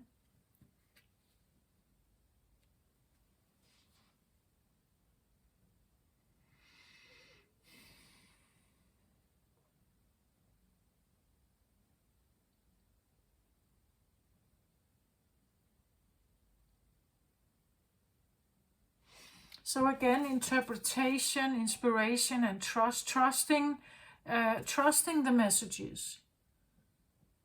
Maybe trusting to deliver them. Like maybe you could work as a clairvoyant. I don't know about that, right?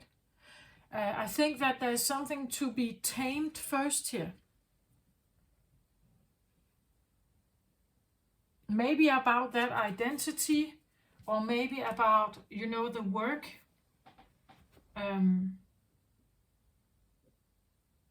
But also, you know, like when you get information like this and you need to interpret it, or it comes in with like a video, like you see everything, even if it's horrific or traumatic or like bloody or something, you see it all, and there's something to be tamed, I feel like, about not to be overwhelmed by it. Again, the branch here, not to be overwhelmed by it.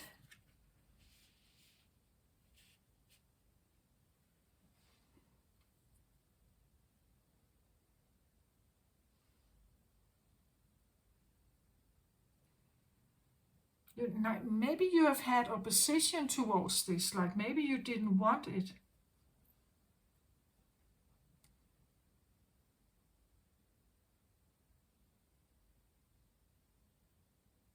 Again, because I feel like what you may be seeing, it has a very clear message. It doesn't take into consideration how you may feel about it, whether it will overwhelm you or not, whether you personally like it or you would be afraid of it. Like that's not how it works. Again, Aquarius energy is not like that. It brings in like a clear-cut message, and it emotionally, well, I don't know, maybe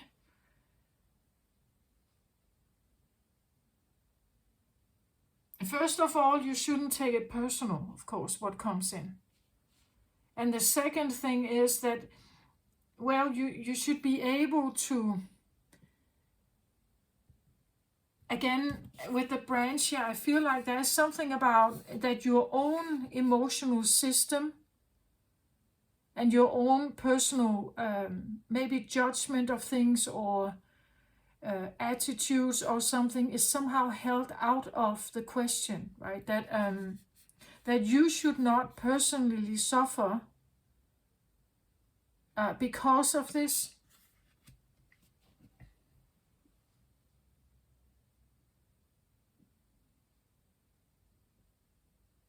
Because then it could maybe feel a little bit like the visions could be haunting you. You couldn't fall asleep because of it, you know, something like that. And that's maybe the taming of the wind here, because it's like the information that come in, I'm not supposed to be drained by it. Because it can be very direct, right?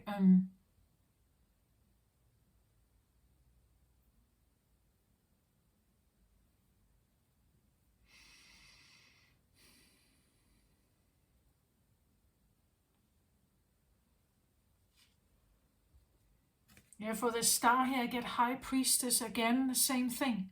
Aligning with some kind of psychic abilities here.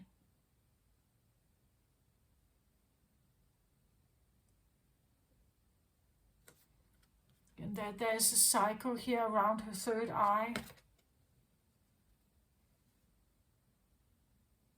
Seeing beyond, there are feathers here and wings also.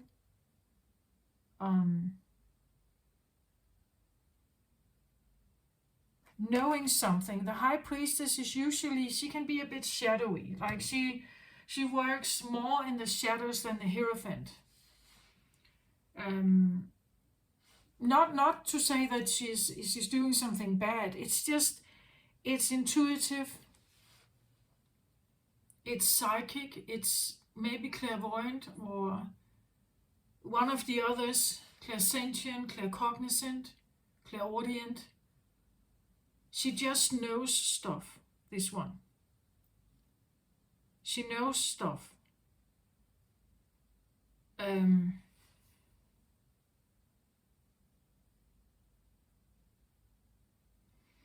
I have the 3 moons down here.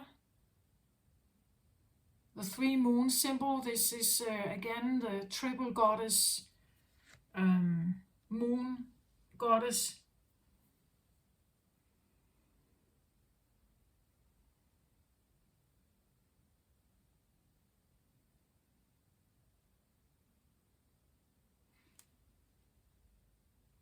At least I want to say you have these abilities, Libra, whom I'm reading for here. You have these abilities.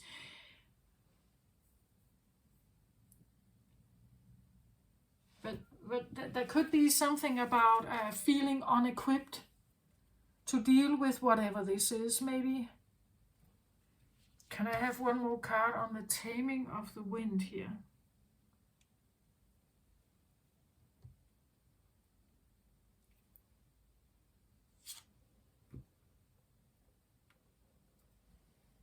King of Cups.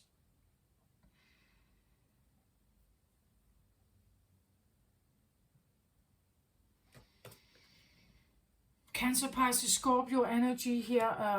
Yeah, there could be something about the emotional impact here. The King of Cups is usually someone who, like, they're very in tune with their emotional or even psychic abilities also. But they don't necessarily show their emotions on their sleeve. It means that they have an ability to conduct themselves, contain whatever it is, right? So the taming of the wind could be the growing here, the growing of a king. When you tame the wind, you grow the king here. You develop into the king, so that you can actually sit on your throne here and keep yourself together while you have these. Again, he has a cup here, while he is looking in his cup, while he is maybe scrying here, building this King of Cups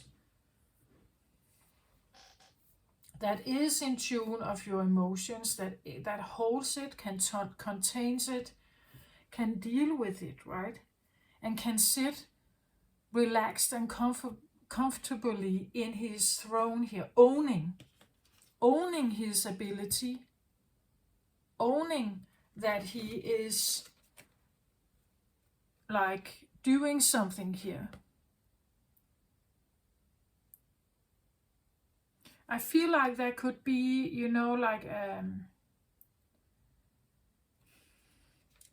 owning it, but also honoring it, like you honoring the fact that I am like this and I can do this. I can walk by people in the street, I just know something. Maybe you're not saying anything. Aquarius doesn't say always. Again, it's mind activity, it's telepathy, it's sometimes loud in the head but silent to the outside world.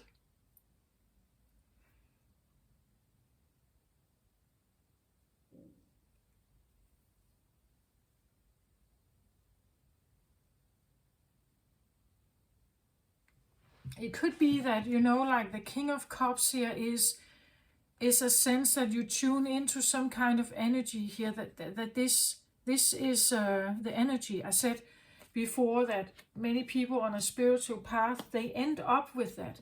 Love, light, appreciation, patience, seeing each other's value, seeing other people's value, acceptance, sometimes religion, sometimes God or other deities, the light, Jesus, you know, things like that. That's what most end up with. They end up with like being that this is what they now hear. This is what they hear now. This is what they are tuned into now. And they start acting accordingly. They take stands in their life. They get out of toxic situations. They understand that this is part of our existence, but not necessarily something you want to stay in, right? We can accept the fact that it's here, but not indulging in it. Knowing your own worth and what you want to go towards instead. Like, that's what I mean with honoring, like honoring that this is you, nurturing that also, nurturing it, figuring out how to take care of yourself when you are now this. Like, when you are now this, how do I take care of myself best possible, and in what way can I maybe be of service somehow?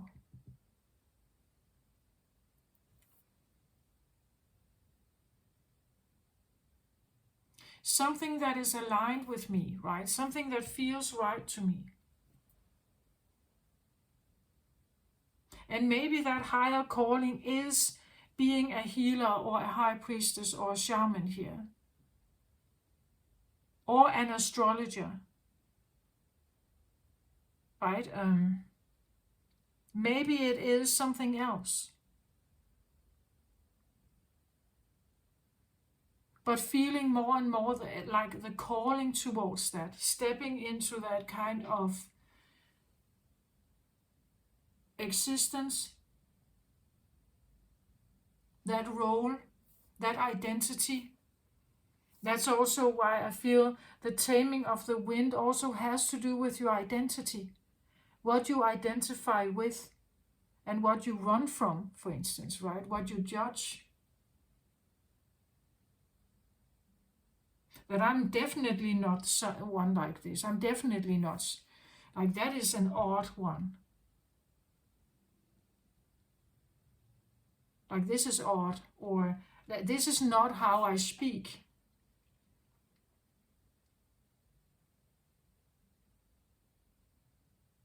But then again, it's like when this starts to show itself, it's like you cannot really turn it off, really. As I said, it's like when you know, you can't not know. Like that's well, you can try not to know, but you do know, right? So it's like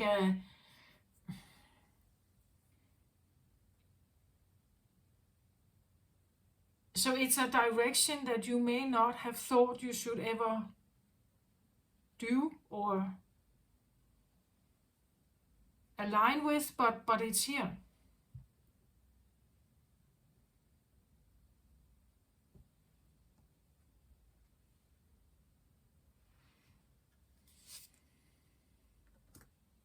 So for the new blueprint here, I get soul retrieval. And we see there's a big butterfly here. Soul retrieval is usually, I feel like it feels like it's coming back. Like, soul retrieval comes from this idea, if you believe in that if you have had some kind of traumatic experience at some point, it's like your soul can fragment into different pieces. And when you get more balance later on, you may have retrieved most of them, but there can be lingering pieces that somehow still you can't call them back. And this could be where you feel like you have lost compass in life. You don't know where to go. You feel disaligned. You can't see your inner truth. Maybe you feel like you don't have an inner truth. You listen to others for guidance because you feel like you don't have one yourself. So the soul retrieval, either it's coming back on its own because you are aligning more and more with it, trusting it more and more, believing in it, allowing it to come back, or you have someone help you here doing that, like a shaman. If you have someone help you here, please examine, read about this shaman, make sure that they have the best intentions and so on. Read about them. Make sure you have like a feeling of trust with them, right?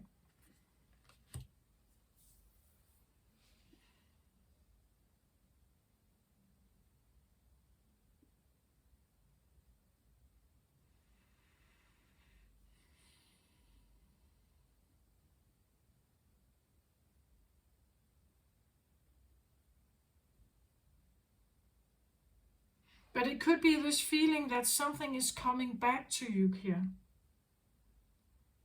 You are aligning yourself more and more with it.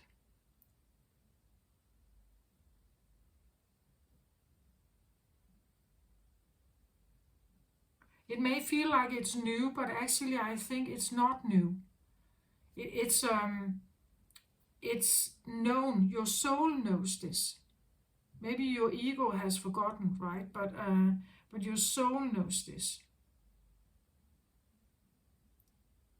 And it may feel like new, and again, it takes a bit of time to tame it, like your brain hasn't been doing this for a very long time. It has to adapt to it.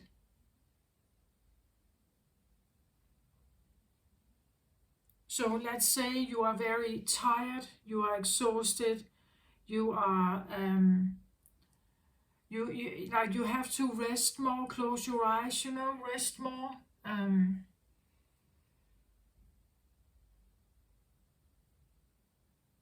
Again, maybe you seek more solitude, like a high priestess usually does that.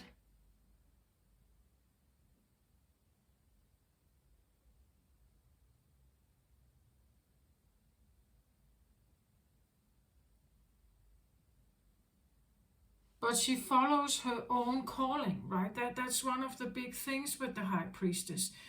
This is why in history we have these women who were witches, or so-called witches, or pagans, or something, because they had a calling.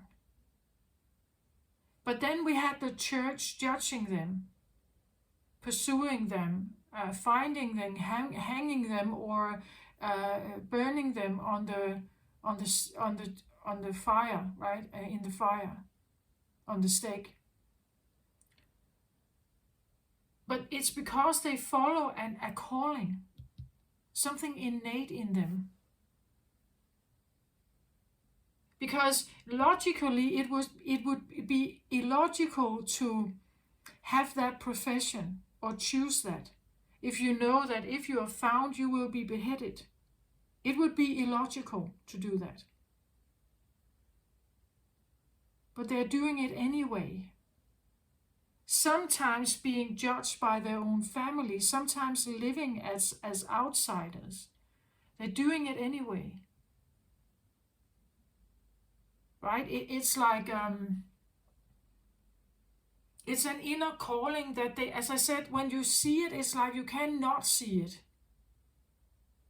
When your eye is open here, it's like you can't just like shut it down.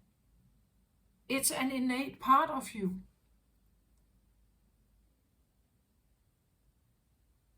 You can try not to see, right? But at the same time, maybe that's your, like, the most important quality about you in this lifetime. Maybe you're supposed to serve in that way, or be available here, show up, or make your presence known.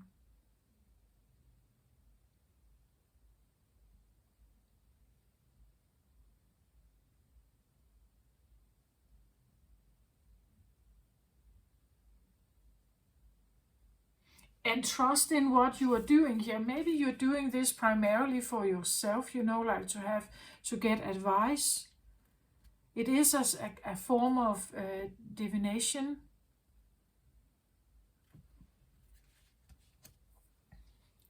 Maybe you're doing this primarily to have your own advice, to a guidance in your life to move forward and getting to trust it.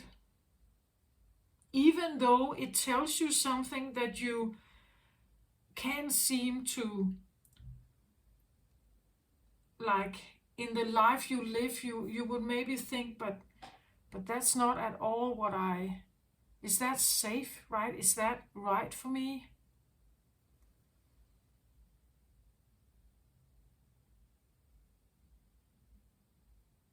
But again, usually I would say this: have your life up till now been peachy and great and abundant and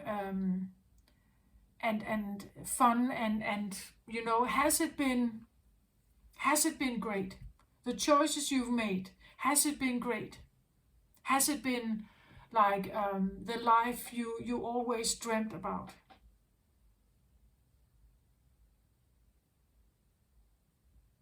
What if you're listening to this voice here and actually doors start to open for you?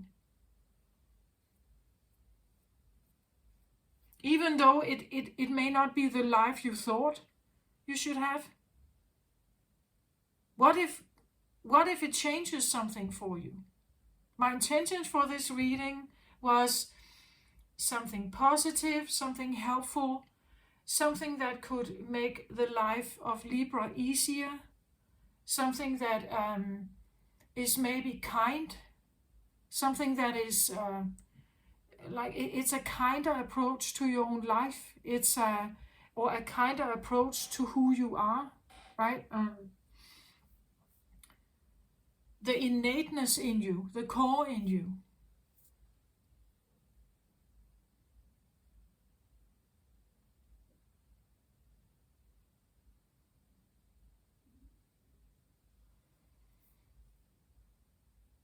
What if you actually did this and it would start open doors for you?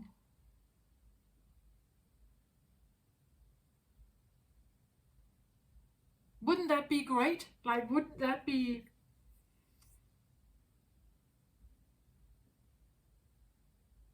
But I think that it's something about this, like when you are ready, like when you have somehow figured out to tame this and becoming very aligned with who you are, like the new identity that you have, or that you are,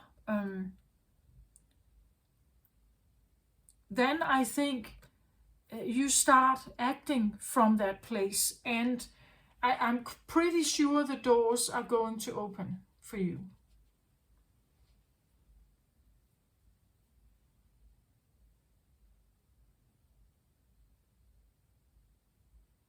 Yeah, this is what I have, Libra.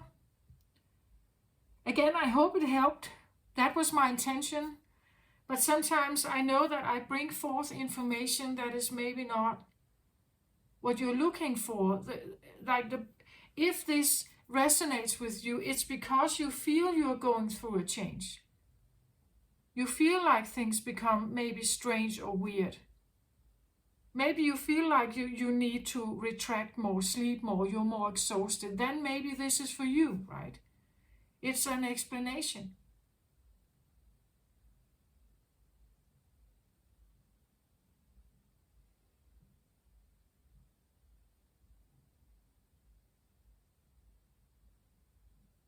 I hope this helped somehow. As always, I wish you the very best out there, Libra. I take very good care of yourself. Um, and yeah,